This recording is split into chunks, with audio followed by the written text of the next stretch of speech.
ำความดีเพื่อประชาชนการแสดงออกถึงความจงรักภักดีสามารถทำได้ง่ายๆในชีวิตประจำวันเช่นการเป็นคนดีเคารพกติกาสังคมช่วยเหลือผู้อื่นและทำประโยชน์เพื่อส่วนรวมเยาวชนที่มีความรู้ความเข้าใจอย่างถูกต้องจะสามารถส่งต่อคุณค่าที่ดีงามและร่วมกันรักษาความเป็นไทยให้คงอยู่สืบไปขอเชิญชวนเยาวชนไทยทุกคนร่วมกันเรียนรู้ประวัติศาสตร์ชาติไทยสำนึกในพระมหากรุณาธิคุณและร่วมกันทำรงไว้ซึ่งชาติศาสนาพระมหากษัตริย์สำนักงานประชาสัมพันธ์ที่ 3 กรมประชาสัมพันธ์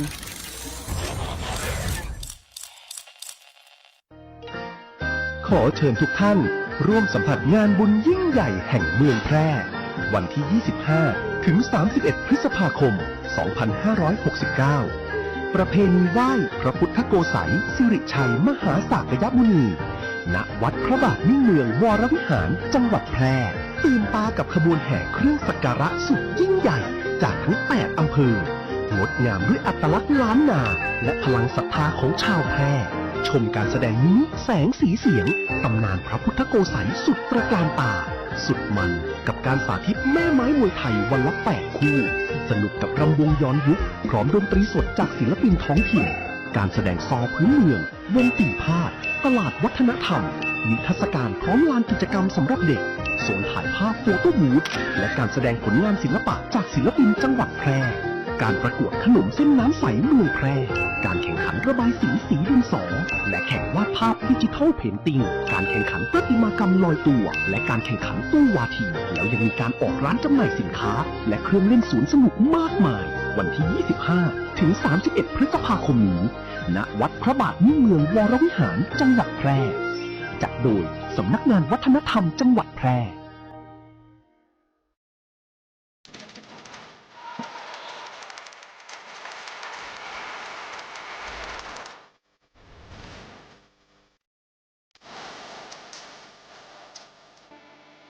ข้าวยางแก่สุดโทรมเสียหายผู้ผลผลิตน้อยการยางแห่งประเทศไทยสนับสนุนปลูกแตนด้วยยางพันธุ์ดีไร่ละ 20,000 บาทและปลูกแตนด้วยพืชอื่นไร่ละ 12,000 บาทแค่เป็นเกษตรกรตีขึ้นทะเบียนกับกยท.มีส่วนบนพื้นที่ดินถูกกฎหมายเก้ายางอายุเกิน25 ปียื่นกำขอได้ตามสิทธิ์เลือกรูปแบบปลูกแตนทั้งปลูกยางพันธุ์ดีไม่ยืนต้นเศรษฐกิจหรือสวนยางยั่งยืนมีเงินทุนพร้อมช่วยเหลือติดต่อได้ที่054-069-605 การยางแห่งประเทศไทยจังหวัดแพร่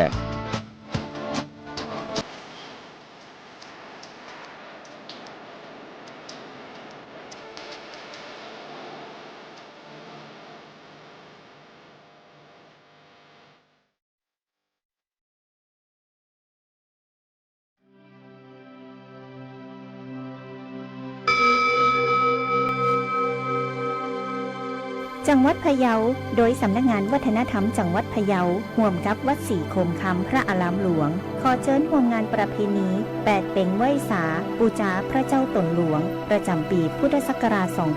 2569 ในระหว่างวันที่ 25 ถึง 31 พฤษภาคม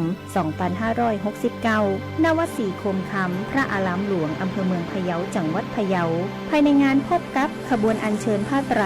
และนำส่งพระราชทานจากพระบาทสมเด็จพระเจ้าอยู่หัวและขบวนน้ำส่งประทานจากสมเด็จพระสังฆราชสกลมหาสังฆปรินายกพิธีถวายโคมพระเจ้าตนหลวงพิธีอัญเชิญพระอุปคุตขึ้นจากกว้านพะเยาขบวนแห่เครื่องสักการะจังหวัดพะเยาและขบวนแห่จาก9 อำเภอชมชิมชอบตลาดโบราณย้อนยุคตลาดนัดผลิตภัณฑ์ชุมชนและภูมิปัญญาการประกวดคลิปวิดีโอเหล่าเรื่องแปดเป่งศรัทธาพระเจ้าตนหลวงชิงเงินรางวัลรวมมูลค่า 10,000 บาทพิธีเปิดในวันที่ 25 พฤษภาคม 2569 ชมการแสดงแสงสีเสียงตำนานพระเจ้าตนหลวงและการแสดงทางศิลปะวัฒนธรรมทุกค่ำคืนวันที่ 31 พฤษภาคม 2569 วันวิสาขบูชาห่วมพิธีเวียนเทียนจุดประทีปถวายเป็นพุทธบูชา1 ล้านดวงประทีปแห่งศรัทธา า1 ล้านความดีสืบสารมหาบารมี วิสาขบูชาโลกสอบถามรายละเอียดเพิ่มเติมได้ตีสำนักงานวัฒนธรรมจังหวัดพะเยาหรือเพจงานประเพณีแปดเต็งไหว้สาปู่จาพระเจ้าตนหลวงประจำปี 2569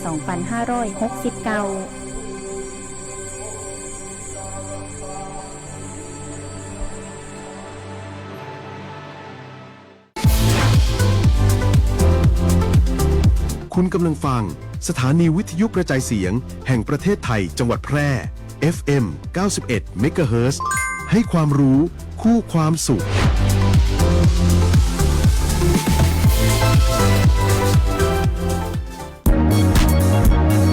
ครอบคลุมกว้างไกลสื่อสารฉับไวฟังสวทแพร่ FM 91 MHz กรมประชาสัมพันธ์ สื่อรัฐพัฒนาคุณภาพชีวิตคนจังหวัดแพร่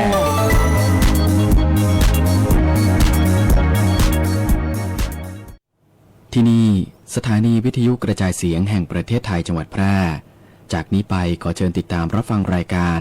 เสียงจากอปมช.แพร่ผลิตรายการโดยอาสาสมัครประชาสัมพันธ์ประจำหมู่บ้านและชุมชนจังหวัดแพร่ครับ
สวัสดีเจ้าสวัสดีเจ้าสวัสดีเจ้าท่านผู้ฟังท่านผู้ชมตีเคารพฮักทุกท่านเจ้าป้ากันเหมือนเดิมนั่นเจ้ากับรายการเสียงจากอปมช.แปรตั้งสถานีวิทยุกระจายเสียงแห่งประเทศไทยจังหวัดแปรหรือสวท.แปรนะเจ้าซึ่งเป็นเครือข่ายของกรมประชาสัมพันธ์เนาะเจ้าทุกวันอาทิตย์นะเวลาก็ประมาณ 11 โมงไปสักน้อยจนถึงเที่ยงนะเจ้าป้ากับข้าเจ้า2 คนกับน้องมดุลีนะเจ้าเนาะไม่ได้ลืมกันก็แล้วกันนะเจ้าใกล้ถึงเวลา 11 โมงไปเนาะขจายนะเอาวิทยุเนาะเอามาตั้งไว้กลางบ้านถ้าคนไหนมีวิทยุนะเจ้าห้องคนใต้คนเหนือบ้านไกลเรือนเคียงเนาะมาฟังนะขจายนะคุณมยุรีกับคุณพนันนั้นจะมาแล้วเนอะนะเจ้าเนาะมาติดตามข่าวกันนะเจ้าเนาะหวังว่ากะคงจะบ่ลืมกันแล้วก็เรามีนัดกันทุกวันอาทิตย์เช่นกันนะเจ้าสำหรับอาทิตย์นี้เป็นอาทิตย์24วันที่24ปั๊บเดี๋ยวจะสิ้นเดือนทำละจะสิ้นเดือนทำแล้วล่ะบ่ยากคืออันนี้กลางปีแล้วนะคุณยุรีเนาะเจ้าเห็นบอกกี่เดือนก็จะสิ้นปีเห็นแล้วนะเจ้าวันเวลามันเร็วเนาะเจ้าอายุกับแกมาตึงวันแกเดนเนอร์อายุเป็นสิ่งสมมุตินะเจ้าเนาะไม่ต้องไปยึดติดเพราะฉะนั้นทำตัวคือเป็นวัยรุ่นเขานะเจ้าเขาจะบ่ได้แก่เนาะตามอายุเจ้าช่วงนี้เป็นจะได้พองคุณมยุรีฝนฟ้า ช่วงนี้ก็โอ้ยบางตีก็ตกบางตีก็บ่ตกนะจ๊ะเนาะบางตีก็โหดฮ้อนเลยแต่บางตีก็โอ้สบายชุ่มช่ำนะ บางตีก็ตก จ้าฝนมันตกมาก็อย่าให้พืชพักหญ้าอหย่างก็งามนะจ๊ะเนาะเดี๋ยวก็จะมาโอ้สิ่งที่ติดตามกับฝนมานะจ๊ะเนาะ แล้วก็2-3 วันที่แล้วเนาะจังหวัดแพร่ก็ฝนตกนะเจ้าน้ำท่วมขังนะเจ้าตีแน่ๆก็ตีโรงพยาบาลแพร่เนาะน้ำท่วมนะตกแป๊บเดียวก็น้ำท่วมอาจจะระบายบทตันเนาะคงจะเป็นในลักษณะนั้นแล้วก็มีตีนึงนะเจ้าตีอำเภอร่องกวางตีไผ่โทนเนาะบ้านไผ่โทนนอกเนี่ยเจ้ากะน้ำท่วมนะเจ้าน้ำท่วมน้ำปลาไหลหลากตั้งผู้นำของหมู่บ้านเปิ่นกะประกาศเนาะประกาศให้ลูกบ้านของเปิ่นเตรียมขนของขึ้นตีสูงนี่นะเจ้าคือด่วนเลยนะเปิ่นบอกนะขนของขึ้นตีสูงด่วนน้ำปลาไหลหลากบางคนก็รีบเอารถออกนะเจ้ารีบเอารถออกเพราะจะกลัวบ่ตันนะเจ้าเพราะน้ำปลามันมาเร็วนะเจ้าเนาะเพราะจะได้ก็ขอให้พ่อแม่พี่น้องช่วยกันติดตามพยากรณ์อากาศไว้นะเจ้าเนาะจะเป็นทั้งสวทแปก็ดีหรือทั้ง Facebook กรมอุตุนิยมวิทยาหรือทั้งมือถือของท่านนะเจ้าเพราะว่ามันสะดวกดีแล้วเจ้าเนาะสะดวกเขาจะพอมาได้ก็ได้เนาะเจ้าเนาะติดตามไว้เนอะเจ้าเฮามาพอพยากรณ์อากาศประจำวันนี้กันเลยเนาะเจ้าพยากรณ์อากาศประจำวันอาทิตย์ที่24 พฤษภาคมพุทธศักราช 2569ตั้งแต่เวลา 6 นาฬิกาวันนี้จนถึงเวลา 6 นาฬิกาวันพรุ่งนี้พยากรณ์อากาศ24 ชั่วโมงตั้งหน้าประเทศไทยมีฝนลดลงแต่ยังคงมีฝนตกหนักเป็นบางแห่ง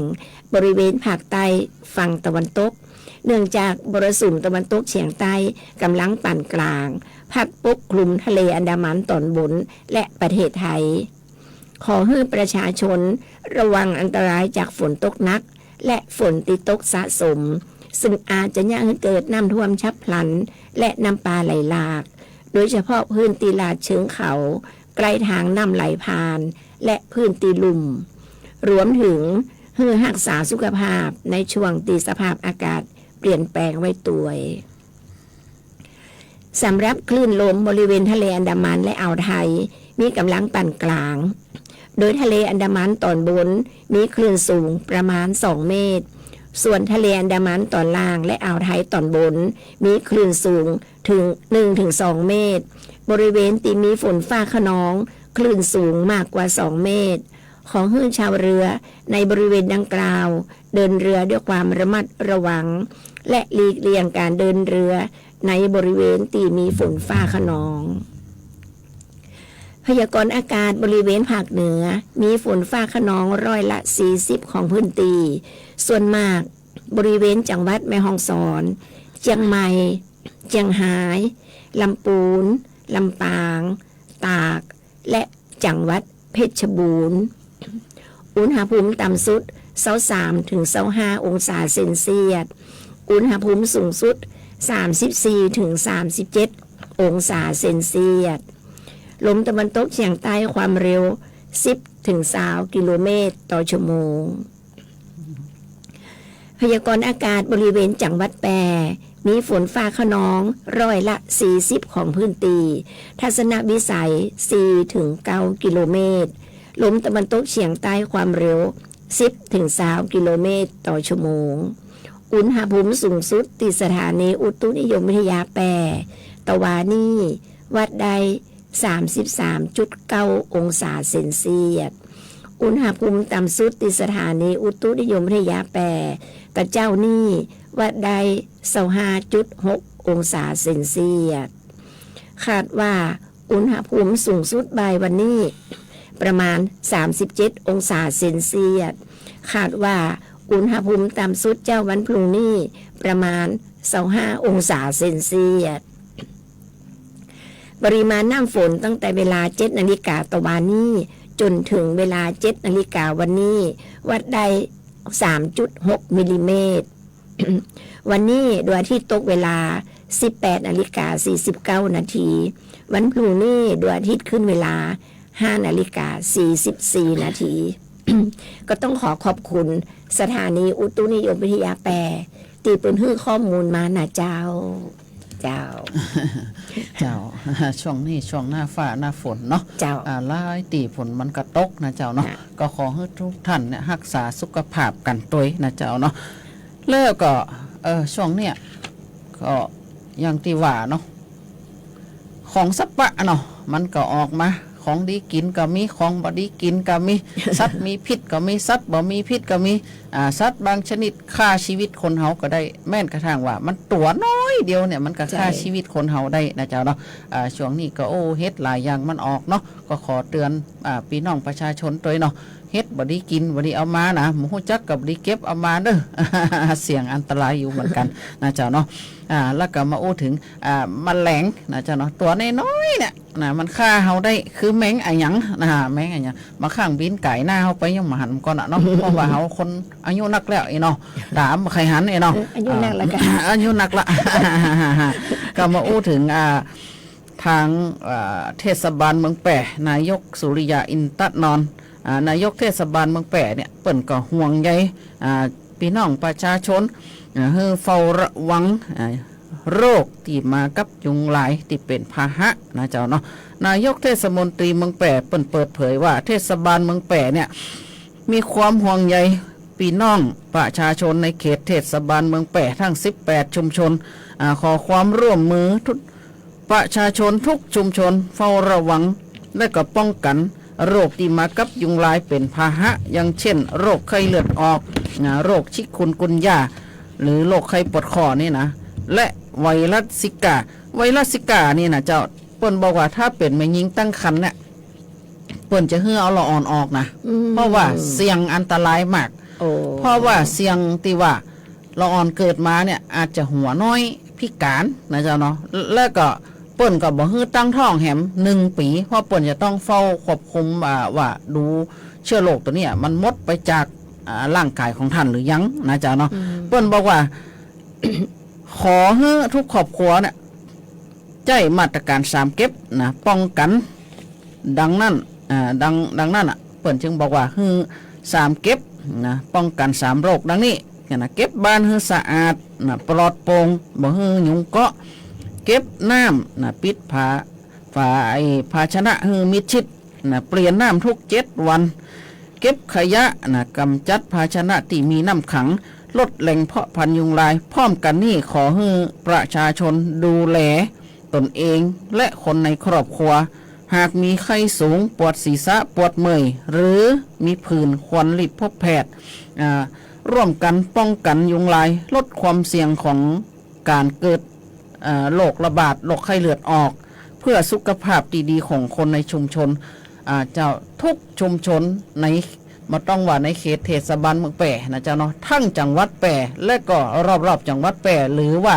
ใครกระจ่างที่ชมทางหน้า Facebook ให้ท่านกำจัดแหล่งเพาะพันธุ์ยุงลายเพราะว่ายุงลายเนี่ยมันเป็นตัวอันตรายมากตัวน้อยเดียวฆ่าชีวิตเฮาได้เลยนะเจ้าเนาะจากการที่เจ้าเนี่ยได้ไปออกหน่วยพื้นที่กับเจ้าหน้าที่สาธารณสุขจังหวัดแปะของเฮานะการตรวจประเมินคุณภาพและมาตรฐานในการบริการสุขภาพปฐมภูมิเจ้าเนาะอสมทุกพื้นที่เปิ่นจะมีความกระตือรือร้นเรื่องกำจัดลูกน้ำยุงลายและเปิ่นแนะนำให้พี่น้องประชาชนเนี่ยใส่ทรายอะเบดน้ำ10 กรัมนะต่อทรายอะเบด10 กรัมนะต่อน้ำ100 ลิตรนะเจ้าโดยการที่ว่าล่างเหี่ยก่อนนะล่างถังล่างข้างองค์ข้างไหบ่ฮื้อมีขี้ไข่ขี้ตะไคร่ติดทันขี้ตะไคร่น่ะจะเนี่ยฮื้อตัวไข่ยุงน่ะไปเกาะนะเจ้าเนาะถ้าหากว่ามีการเกิดระบาดโรคไข้เลือดออกป๊อบเนี่ยเปิ้นก็จะมีการพ่นกำจัดยุงลายตัวแก่ทันทีในรัศมี100 เมตรนะเจ้าเนาะแต่ว่าตีไปตีไหลเราพอสตมาเนี่ยตั้งตาเราก็ดีบ้านป่าเล้าหรือสะเอียบเมือง2เนี่ยนะเจ้าเนาะโอ้นี่แฟนรายการของหมู่เฮานี่นักเปิ้นบอกว่าโอ้ยเนี่ยปะตัวแต่ละไอ้นะเปิ้นว่านะฟังเสียงจ้อยอยู่ในสวทก็นึกว่าเปิ้นบ่งามแล้วที่แต่เปิ้นรอเหียไอ้นะเปิ้นว่าถ้าใครหันคนข้างๆซ้ำให้ไทยจัดงามนั่นน่ะเปิ้นว่านะนี่นะเจ้าเนาะแฟนรายการของเฮาเนี่ยมีทุกทั่วละแห่ง ทุกทั่วสารทิศของจังหวัดแปะของเฮาเลยนะ เจ้า เจ้าเนาะก็ขอพระคุณจัดนักจัดหลายท่านหลายคนเนาะปนว่าโอ้ยได้เจอละดีอกดีใจนะเจ้าเนาะ เจอตัวเป็นๆแล้ว เจอตัวเป็นๆนะเจ้าเนาะเดี๋ยวก็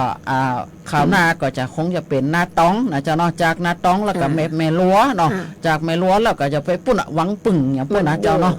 ไปทั่วจังหวัดแปะนะเจ้าเนาะเดินสายมักเมากับสายันสัญญาเนี่ยนะคิดถึงนะเจ้าเนาะคิดถึงมิตรรักแฟนรายการทุกท่านทุกคนนะเจ้าเนาะแล้วก็ด้วยความรักความห่วงใยจากรายการเสียงจากอปมชนะเจ้าเนาะทุกท่านรักษาสุขภาพกันเด้อนะเจ้าเนาะนี่แกคงซึ่งแบบกะเป็นบ้านเหมือนกันนะพี่นะเสียงบ่ใครตัวใดกะบางครั้งก็มีไอ้กับแอมพงก็ขอสมาอภัยนะเจ้าเปลี่ยนตั้งแต่ติดแล้วนะเจ้ายังบ่หายเจือเนาะเจ้าเนาะเจ้าอันนี้มาพอข่าวเป็นประกาศของทางกระทรวงสาธารณสุขนะเจ้าเป็นบอกว่าเรื่องชื่อและอาการสำคัญของโรคติดต่ออันตรายนะเจ้าฉบับที่ 5 พศ 2569 โดยที่การ เป็นการสมควรให้มีการประกาศให้โรคติดต่อเชื้อไวรัสฮันตานะเจ้าฮันตาเชื้อไวรัสใหม่ฮันตานะเจ้าเป็นโรคติดต่อที่อันตรายตามพระราชบัญญัติโรคติดต่อพศ 2558 เพื่อประโยชน์ในการเฝ้าระวังป้องกัน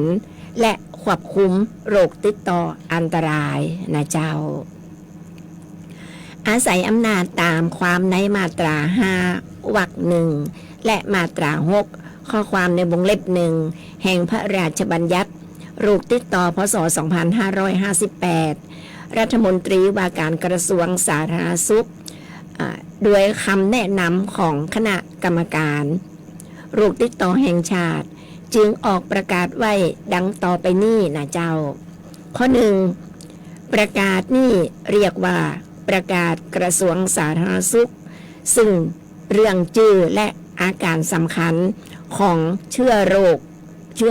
ติดต่ออันตรายฉบับที่ 5 พศ 2569 ข้อ 2 ประกาศนี้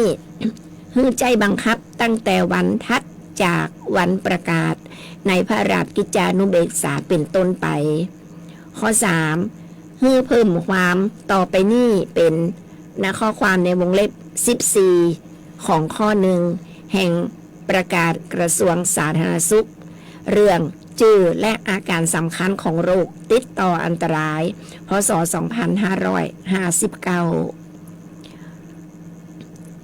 ในข้อความในวงเล็บ 14 โรคติดเชื้อไวรัสฮันตานะเจ้ามีอาการไข้นะโรคไวรัสฮันตานี่นะเจ้ามีอาการไข้หนาวสั่นปวดศีรษะปวดกล้ามเนื้ออ่อนเพลียและอาจมีอาการทางระบบทางเดินอาหารเช่นปวดท้องคลื่นไส้อาเจียนหรือถ่ายเหลวในรายที่มีอาการรุนแรงอาจจะมีอาการไอหายใจลำบากมีภาวะปอดอักเสบมีของเหลวมีอาการทางระบบทางเดินหายใจล้มเหลวหรือและอาจถึงขั้นกับเสียชีวิตได้นะเจ้าอันนี้เป็นประกาศณวันที่15 พฤษภาคม 2569 ลงชื่อนะเจ้าพัฒนาพร้อมพัฒน์รัฐมนตรีว่าการกระทรวงสาธารณสุขนะเจ้าเชื้อไวรัสฮันตานี่นะเจ้าเปิ้นบอกว่าพาหะของโรคไวรัสฮันตานี่ก็คือหนูนะเจ้าหนูเนาะบ้านไข่มีหนูนะกำจัดเนอร์นะเจ้า ซึ่งเชื้อไวรัสฮันตานี่นะเจ้า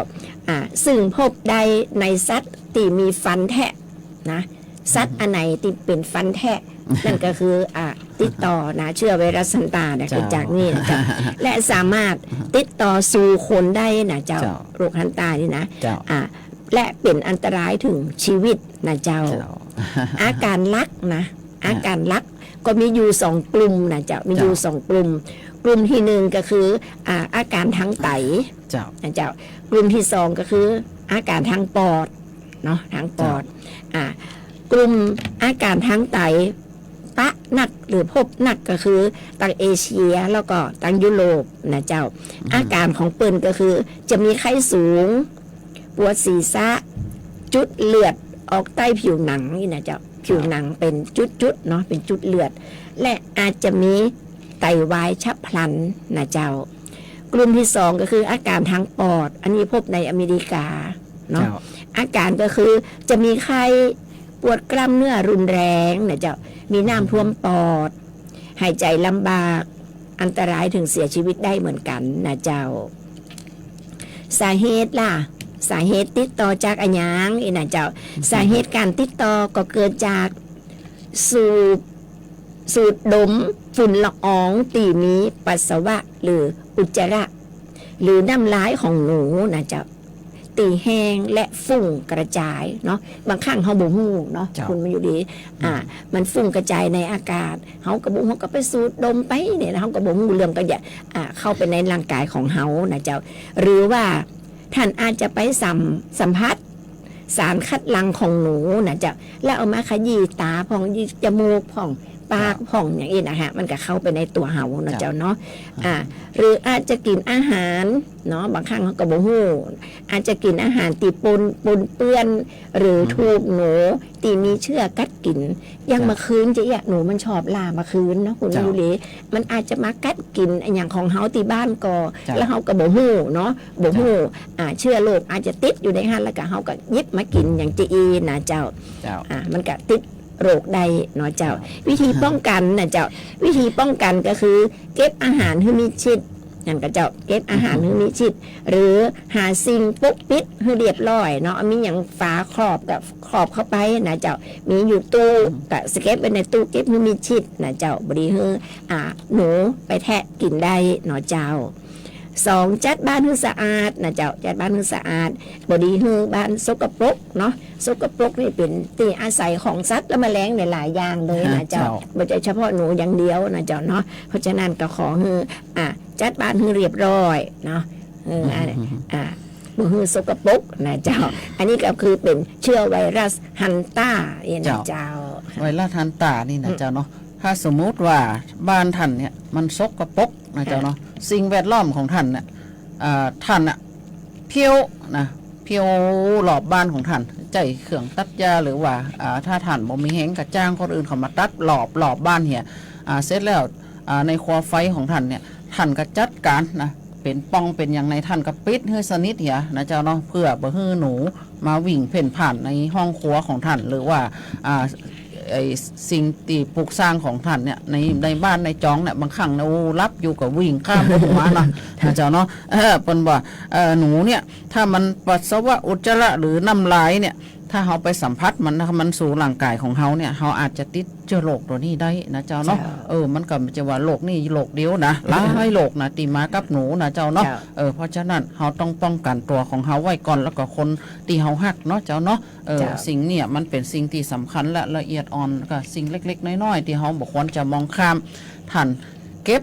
นะท่านเก็บยัง3เก็บยังเจ้าว่าตะเกียป้องกันได้ตึงหนูป้องกันได้ตึงงูนะเจ้าเนาะช่วงเดียวเนี่ยฝนตกเจียสัตว์พิษมันเข้ามาอาศัยอยู่ในบ้านเขานะโดยเฉพาะหนูเนี่ยมันหนีฝนเข้ามาอยู่กับหนูเขาก็มีนะมันอยู่หลีหันบ่อยเลยเจ้าเพอเขาใส่รองเท้ามันอาจจะอยู่ในรองเท้าเขานะมันชกเขาก็ได้นะเจ้าเนาะโดยที่เขาบ่ได้หู้ได้หันมันนะเจ้าเนาะช่วงนี้นะเจ้าโรงเรียนเปิดคุณมันอยู่หลีรองเท้านักเรียนน่ะบางครั้งมาถึงบ้านกระทอดบ่ได้เก็บไว้ดีเนาะบางครั้งมดแมงหรืองูหรือตะเข็บตะขาบก็เข้าไปอยู่ในรองเท้าได้นะเจ้าหันมันหนักแล้วเนาะที่เปิ้นบอกเพราะฉะนั้นบอกให้เด็กๆตัวน่ะเจ้าว่าจะใส่รองเท้าก็ต้องเคาะพอให้ดีเรียบร้อยเนาะเจ้าเนาะเจ้า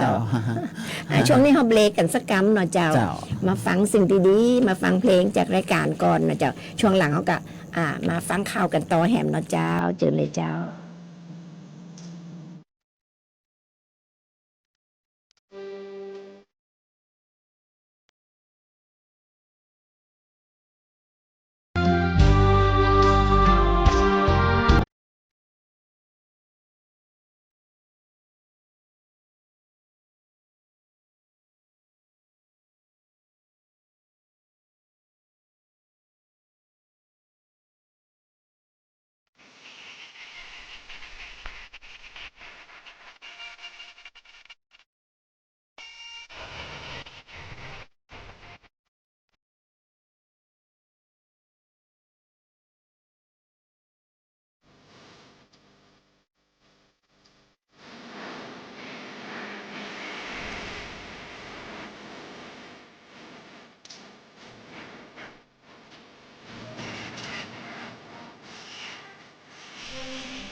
วิ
ทยุแห่งประเทศไทย จังหวัดแพร่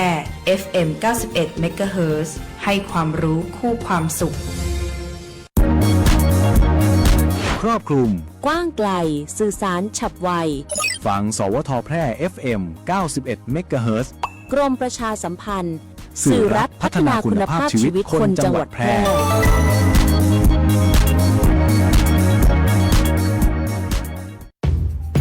ผู้ว่าราชการจังหวัดแพร่ประกาศเจตนารมณ์ให้จังหวัดแพร่เป็นจังหวัดที่ใสสะอาดสุจริตโปร่งใส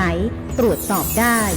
ผู้บริหารและเจ้าหน้าที่ของรัฐทุกคนในจังหวัดแพร่ต้องพร้อมใจกันปฏิบัติหน้าที่ด้วยความเป็นธรรมดำรงตนเป็นแบบอย่างที่ดีไม่รับของขวัญของกำนันและไม่เรียกรับผลประโยชน์ทุกชนิดจากการปฏิบัติหน้าที่สุจริตโปร่งใสจังหวัดแพร่ใสสะอาดงดรับงดให้ No gift policy ทุกวันนี้มิจฉาชีพมาในหลายรูปแบบทั้งข้อความ SMS อีเมล หรือแม้แต่บนโซเชียลมีเดีย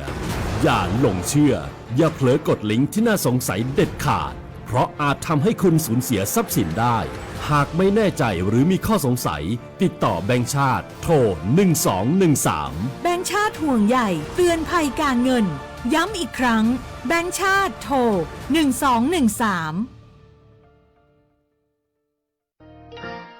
ขอเชิญทุกท่านร่วมสัมผัสงานบุญยิ่งใหญ่แห่งเมืองแพร่วันที่ 25 ถึง 31 พฤษภาคม 2569 ประเพณีไหว้พระพุทธโกษัยสิริชัยมหาสากยมุนี ณ วัดพระบาทมิ่งเมืองวรวิหารจังหวัดแพร่ตื่นตากับขบวนแห่เครื่องสักการะสุดยิ่งใหญ่จากทั้ง 8 อำเภอ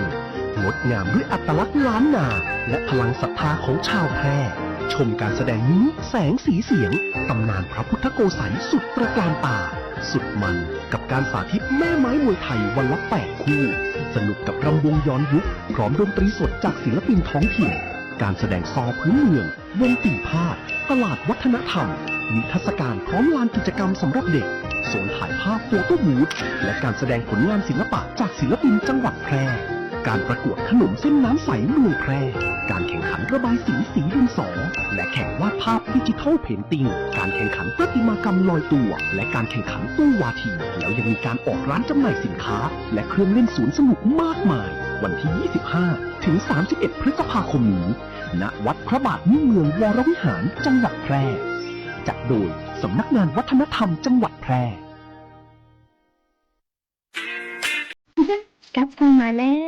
โอ้เดี๋ยวก่อนเป็นเพื่อเลี้ยงขนมหวานเบเกอรี่เครื่องดื่มรสหวานลดน้ำตาลเลี้ยงอาหารทอดลดอาหารที่มีกะทิเลือกใจน้ำมันที่เหมาะสม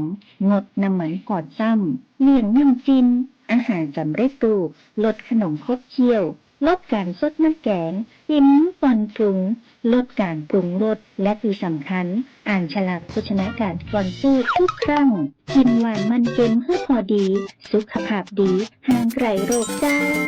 ด้วยความห่วงใยสำนักงานประชาสัมพันธ์ที่ 3 กรมประชาสัมพันธ์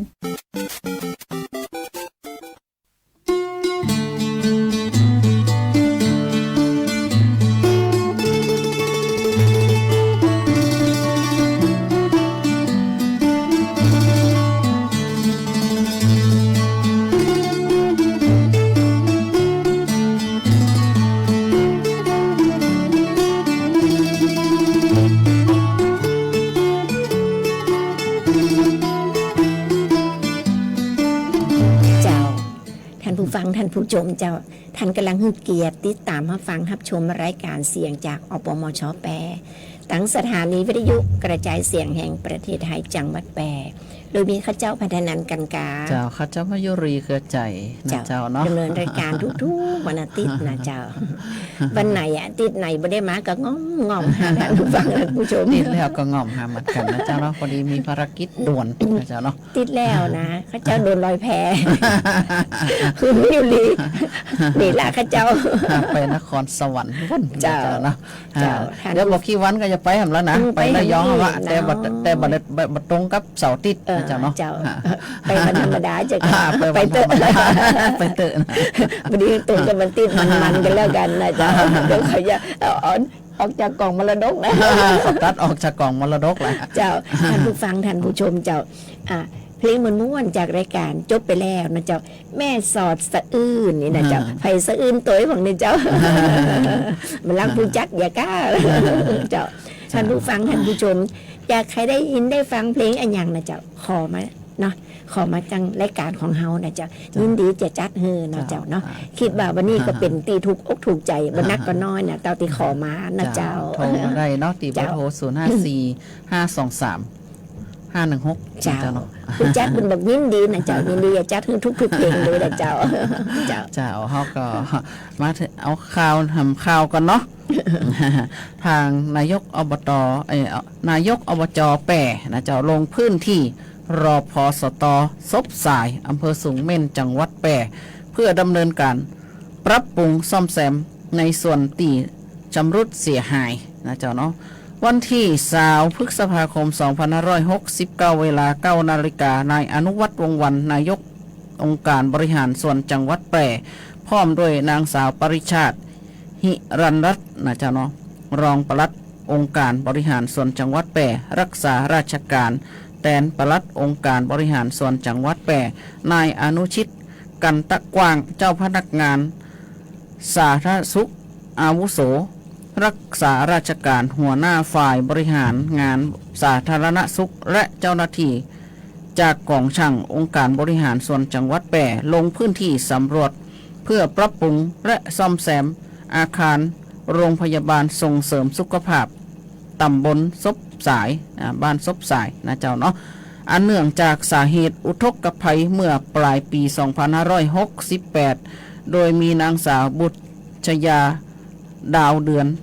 นดาวนะเจ้าเนาะอ่านนามสกุลเปิ่นปีนจลินเนาะเดือนดาวนายกองค์การส่วนบริหารตำบลซบสายและคณะร่วมติดตามณโรงพยาบาลส่งเสริมสุขภาพตำบลซบสายเจ้ารอพสต.ทุกที่นะเจ้าเนาะเปิ่นดูแลสุขภาพพ่อแม่พี่น้องประชาชนอย่างทั่วถึงนะเจ้าเนาะถ้าหากว่าประชาชนเนี่ยอยู่ที่ถิ่นธุรกันดารห่างไกลเนี่ยจะเข้ามาในตัวเมืองเนี่ยบางครั้งเนี่ยมันก็ยากลำบากนะเจ้าเนาะอย่างเช่นตำบลสะเอียบปุ่นกว่าจะมาถึงตัวจังหวัดแปรของเฮาหรือว่าอำเภอ2เนี่ยมันก็ไกลนะเจ้าเนาะไกลขนาดนักเลยนะเจ้าเนาะกว่าจะมาถึงนะเจ้าเนาะเพราะฉะนั้นทางรพสต.ทุกที่เนี่ยทางหน่วยงานรัฐ นะเปิ้นก็เลยไปให้ความสนับสนุนและก็ติดตามแล้วก็ส่งเสริมทุกอย่างนะเจ้าจะเป็นเครื่องมือแพทย์ส่งเสริมแพทย์ลงไปประจำตำบลนะเจ้าเนาะเพื่อดูแลและก็รักษาพี่น้องประชาชนที่อยู่ห่างไกลนะเจ้าเนาะโดยเฉพาะแพทย์พอสวเนี่ยเปิ้นก็ให้ความสำคัญนะเจ้าเนาะกับพ่อแม่พี่น้องประชาชนเนี่ยเปิ้นก็ตั้งหน่วยเคลื่อนที่พอสวเนี่ยเข้าไปเยี่ยมเยียนและให้ความช่วยเหลือถามสาทุกสุขดิบทุกอย่างเลยนะเจ้าเนาะเข้าไปถึงพี่น้องประชาชนนะเจ้าเนาะเดี๋ยวเนี้ทางการแพทย์เนี่ยเปิ่นพัฒนาการแล้วก็ก้าวไกลบ่เจเหมือนแต่ก่อนนะเจ้าเนาะวงการแพทย์เนี่ยบ่ค่อยมีการพัฒนาเข้าถึงพี่น้องประชาชนแต่เดี๋ยวนี้เปิ่นเข้าถึงนะเจ้าเนาะเปิ่นพัฒนาการก้าวไกลเข้าไปถึงทั่วทุกแห่งที่พี่น้องประชาชนอยู่นะเจ้าเนาะก็นับว่าเป็นโจกดีของพี่น้องประชาชนคนไทยเฮานะเจ้าเนาะวงการแพทย์ของเฮาเนี่ยพัฒนาเข้าไปที่อยู่ใกล้ชิดพี่น้องประชาชนนักที่สุดก็คืออสมนะเจ้าเนาะเป็นหมอคนที่หนึ่งนะเจ้าเนาะและตัวของท่านเองก็ต้องเป็นหมอให้ตัวท่านเองนะเจ้าเนาะถ้าหากว่าตัวท่านเนี่ยบ่ฮู้เนี่ยว่าตัวท่านเจ็บต้องเพราะสาเหตุอะไรอย่างนะเจ้าเนาะท่านต้องฮู้ว่าท่านกินอะไรอย่างเข้าไปท่านเจ็บต้องท่านเล่าอาการเนี่ยให้อสมฟังได้เล่าอาการเนี่ยให้แพทย์รพสตฮู้ได้นะเจ้าเนาะก็จะมีการรักษาได้ทันท่วงทีนะเจ้าเนาะต้นสาเหตุของการเจ็บต้องการเจ็บป่วยของท่านนะเจ้าเนาะอันนี้ก็เป็นสิ่งดีๆที่ทางเจ้าหน้าที่ของรัฐหรือว่านายกองค์การบริหารส่วนจังหวัดแปร่เปิ่นบ่ละทิ้งพ่อแม่พี่น้องในจังหวัดแปร่ของเฮานะเจ้าเนาะเปิ่นฮือเขาห้องว่าบูรณาการร่วมกันทุกภาคส่วนนะเจ้าเนาะเป็นกะเข้าไปในเชิงรุกนะจ๊ะเนาะเชิงรุกคือไปถึงบ้านเลยก็แล้วกันนะเนาะไปถึงประตูบ้านเลยเป็นเชิงรุกนะกะก็ดีนะเจ้าเนาะสำหรับคนที่ป่วยหรืออยู่ต่างบ้านนอกๆไกลๆกะเป็นกะเข้าไปถึงได้เจ้าได้อันนี้ก็เป็นข่าวแหมข่าวหนึ่งเป็นข่าวที่ดีนะข้าเจ้าว่านะข้าเจ้าอ่านแล้วรู้สึกว่าดีเป็นเรื่องของแพทย์จีนนะเจ้าแพทย์จีนเป็นแนะนำมาเนาะเจ้าเนาะข้าเจ้าก็จะเอาความรู้เกี่ยวกับการรักษาสุขภาพของตัวเฮานี่นะเจ้ามาฝากนะเจ้าวันนี้เป็นเรื่องดีข่าวดีก็ว่าได้นะเจ้าข้าเจ้าอ่านแล้วรู้สึกว่ามันดีต่อสุขภาพจึงอยากจะเอามาเล่ามาบอกต่อนะเจ้ามาบอกต่อให้พ่อแม่พี่น้องแล้วก็ท่านผู้ฟังท่านผู้ชมได้ฮู้นะเจ้าได้ฮู้ใครมีกระดาษเนาะใครมีกระดาษมีปากกานะก็เอามาจดก็ได้นะเจ้าก็ได้หรือจะไปบอกต่อกับคนอื่นๆแหมก็ได้นะเจ้าสุขภาพร่างกายของเฮาเนี่ยจะต้องรักษาไว้เนาะเพื่อเฮาจะได้มีชีวิตอยู่ไปเมินๆนะเจ้าเพื่อที่จะได้อยู่เป็นร่มโพร่มไทรฮือลูกฮือหลานเฮาอยู่ไปหลายๆปีเมินๆเนาะเจ้าทุกสิ่งทุกอย่างที่จะบอกต่อไปนี่นะเจ้าก็เป็นได้มาจากแพทย์จีนเป็นแนะนำมานะเจ้าเฮามาฟังกันเลยนะว่ามีอย่างพ่องนี่นะเจ้าเพิ่นบอกว่ายาตีป้องกันมะเร็งมาเดี๋ยวนี้โรคมะเร็งเป็นโรคที่ระบาดแพร่หลายกันนักเนาะเจ้าเนาะยาตีป้องกันโรคมะเร็งได้ดีที่สุดก็คือการเดินนะเจ้าคุณมยุรีการเดินเป็นประจำนะเจ้าการเดินเป็นยาป้องกันโรคมะเร็งได้ที่ดีที่สุดนะเจ้า2ยาอายุวัฒนะที่ดีที่สุดก็คือการหัวเราะยังมีอารมณ์ดีนะเจ้าเปิ้นบอกว่าทุกเจ้าตื่นขึ้นมาเนี่ยคุณมันอยู่ดีเจ้าเปิ้นบอกว่าเฮาหัวเราะหรือใครหัว ใส่กระจกนะเจ้าเฮาหันตัวเฮากับใครหัวยังมีอารมณ์ดีนะเจ้าอันนี้ก็คือเป็นยาอายุวัฒนะนะเจ้า3ยาเสริมความงามที่ดีที่สุด ก็คือการนอนนะการนอนเป็นยาเสริมความงามที่ดีที่สุดนี่นะเจ้า4ยาชูกำลังที่ดีที่สุดก็คือการแช่เท้าในน้ำอุ่นเป็นประจำนะเจ้าตื่นขึ้นมาเขาก็แช่เท้าในน้ำอุ่นหรือบ้านก็ก่อนนอนนะเจ้าก่อนนอนจะยังให้รับดีตัวนะเจ้าแช่เท้าในน้ำอุ่นนี่นะเจ้า 5ยาครอบจักรวาลตีดีมากเลยก็คือ การดื่มน้ำอุ่นนะเจ้าการดื่มน้ำอุ่นเป็นประจำนะเจ้าบดีไปกินน้ำเย็นถ้างดได้ก็จัดดีนะเจ้าน้ำเย็นนะเจ้าเพราะฉะนั้น คือดื่มน้ำอุ่นเป็นประจำตื่นเจ้าขึ้นมาก็ดื่มน้ำอุ่นนะเจ้าดื่มน้ำอุ่นได้เนาะข้อ6การป้องกันโรคกระเพาะที่ดีที่สุดก็คือการคลึงหน้าท้องนะเจ้าเอามือคลึงหน้าท้องเป็นประจำเนี่ยอันนี้คือป้องกันโรคกระเพาะนะเจ้าฮะ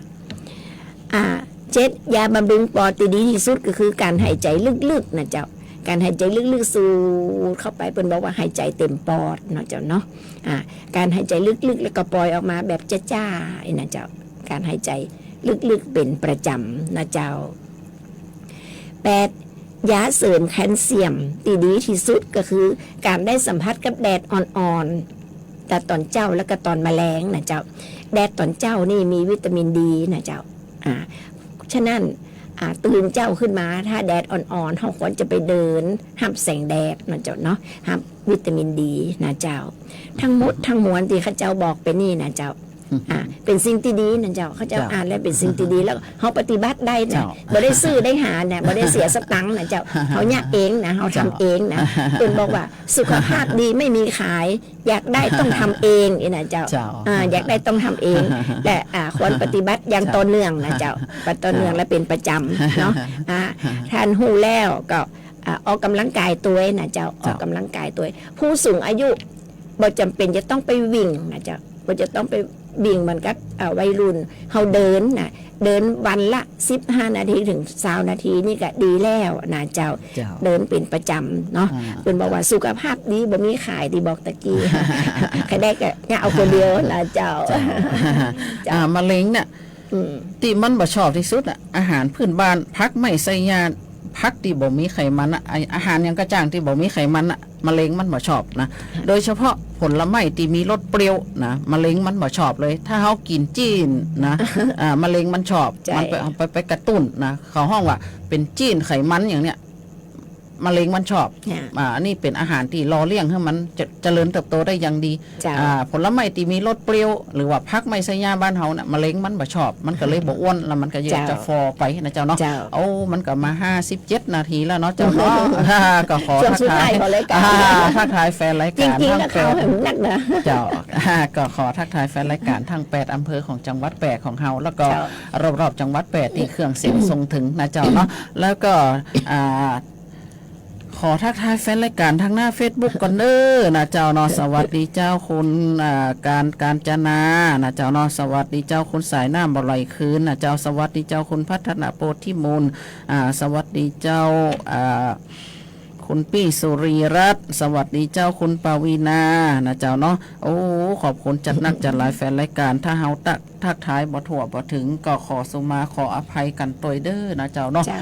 เดี๋ยวก็วันที่บ่กี่วันเนี่ยก็จะไปพบปะกับพี่น้องต่างบ้านนาเล็กนาตองพุ่นนะเจ้าเนาะโอ้จะได้ไปแอวหันสวนเมียงเปิ้นแล้วก็ไปแอวพอเตาปูรูนะเจ้าเนาะทั้งพุ่นอากาศชดชื่นดีนะเจ้าเนาะขอห้องว่าเป็นปอดหรือเป็นหัวใจของจังหวัดแปะของเฮาเลยนะเจ้าเนาะอากาศดีนะตั้งปุ่นนั่นเนี่ยเจ้าอากาศดีสบายเจ้าเนาะเป็นบอกอากาศบริสุทธิ์เจ้าท่านผู้ฟังท่านผู้ชมเจ้าน้องมายุรีมดปีมีลาหมดเลยตอนสักน้อยมาได้เลยอยากให้ตอนสักน้อยเนาะเจ้าเนาะเพลงอย่างก็ข่าวห้องก็มีหำหน้าอยู่นะเป็นอย่างเจ้าอาทิตย์หน้าเขาก็มาป้ากันเขาก็ก้อยว่ากันทำไมเนาะสำหรับวันนี้เวลาหมดเวลาเห็นแล้วนะเจ้าก่อนจากกันนะเจ้าก็ขอขอบคุณท่านผู้ฟังท่านผู้ชมที่ได้ติดตามรับฟังรับชมรายการเสียงจากอปมช.แปรโดยดีเสมอมานะเจ้ากับขอบคุณผู้เจ้าหน้าที่ของสวท.แปรที่เคารพรัก